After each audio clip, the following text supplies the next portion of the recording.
Oke, kita lanjut ke materi selanjutnya ya di project to-do list ini. Jadi setelah bikin form, setelah bikin halaman ini, maksudnya setelah bikin tabel untuk menampilkan list ini, kita coba bikin database-nya, lalu kita koneksikan antara file PHP dengan database-nya ya. Kita bikin koneksinya nanti.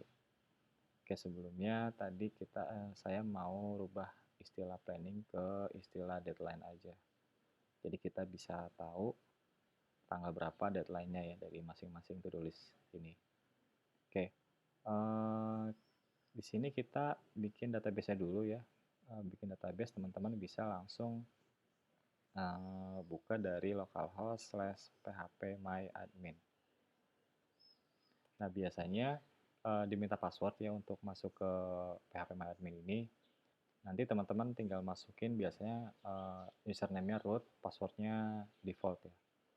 Nah, di sini kita mau bikin database. Di sini teman-teman bisa langsung bikin database-nya dengan cara klik database, database name. Contoh nama database-nya yt to-do list. Nah, teman-teman bisa langsung create. Nah, database sudah berhasil dibikin nih, sudah berhasil dibuat. Nah, teman-teman tinggal langsung bikin koneksinya. Nah, di sini kita coba bikin file connection.php.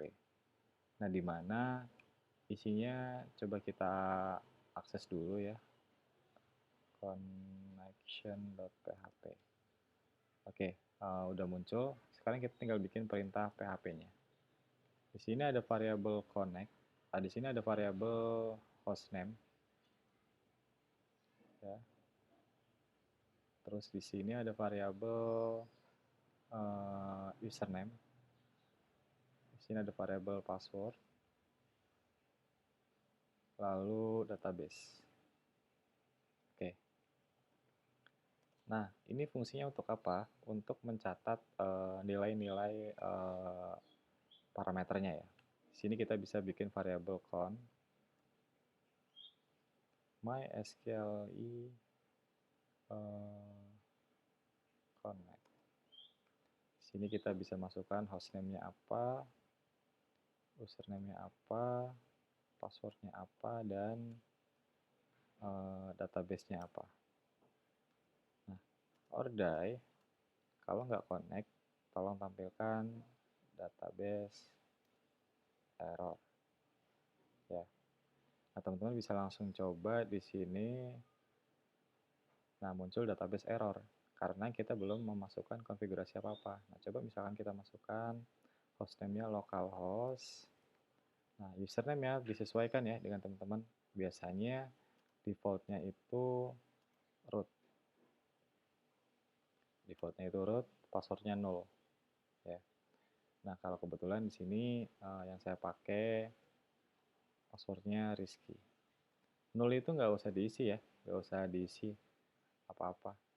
Tadi karena kita nama database-nya yt to-do list, maka kita konfigurasinya yt to-do list gitu. Nah, kalau koneksi berhasil itu munculnya seperti ini. Jadi artinya file PHP ini dengan database ini itu udah saling terhubung dan udah bisa dipakai untuk aktivitas transaksi data. Artinya teman-teman udah bisa input data, edit data, hapus data ke database gitu ya, dan terkoneksi ke aplikasi teman-teman.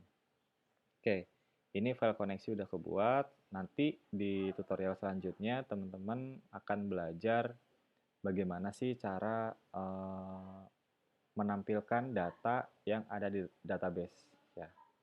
Jadi nanti kita coba isi datanya dari sini ya.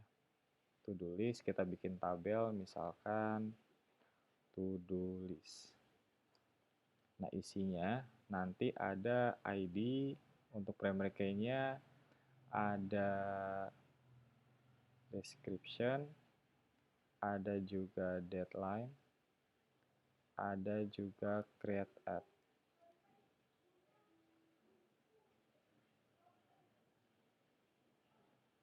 Nah, ini untuk masing-masing ini ya sesuai dengan tipe datanya ya. Ini tipe datanya date time, mana date time. Nah, sedangkan ini tipe datanya date. Untuk description kita pakai text. Nah, untuk ID-nya kita aktifkan auto increment. Tujuannya apa? Untuk membuat kode unik ya. Jadi nggak boleh sama nih antara data satu dengan data yang lainnya. Oke.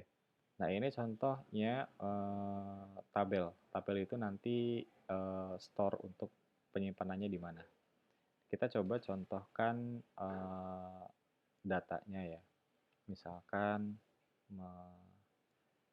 mengerjakan tugas kampus.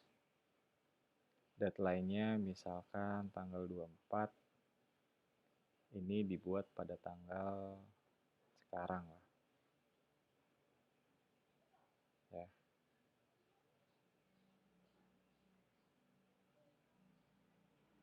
Oke. Nah, ini otomatis langsung kesimpan di database-nya. Browse, teman-teman bisa langsung browse. Nah, setelah di browse ini kan masuk ini ke database nih.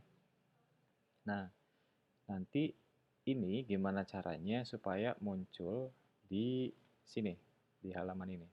Jadi nanti udah terkoneksi ke database kan. Nah, nanti gimana caranya muncul ke list ini. Antara data yang ada di database muncul di aplikasi kita. Gitu. Nah, kalau kita udah memunculkan, kita nanti belajar bagaimana sih caranya nginputnya dari sini. Jadi nggak nginput dari database-nya, tapi nginputnya dari aplikasi kita. Gitu. Input, ngedit, delete ya, nanti dari aplikasi kita. Tapi nanti di pertemuan selanjutnya teman-teman bakal belajar tentang gimana sih cara menampilkan datanya gitu. Oke, teman-teman bisa langsung coba dulu untuk pertemuan yang sekarang, mudah-mudahan gak ada error. Kalau ada error silahkan sampaikan di komentar aja ya. Terima kasih.